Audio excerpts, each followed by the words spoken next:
Hi up guys, in this video I'm gonna show you how to get custom playing status on Discord mobile. Firstly, you need to get up into a questionable option right down, but firstly you need to go to your profile setup right here, and then you need to go for the section which on this side it is on the user settings right down, in which you're gonna find out activity status.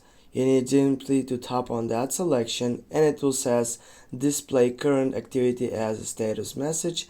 Now what you need to do to take a look on that section, you need to get back and then you need to go for set status, and then you need to go on the last selection which is set a custom status, and then you can choose up the time section in which it will be set it up on your custom status.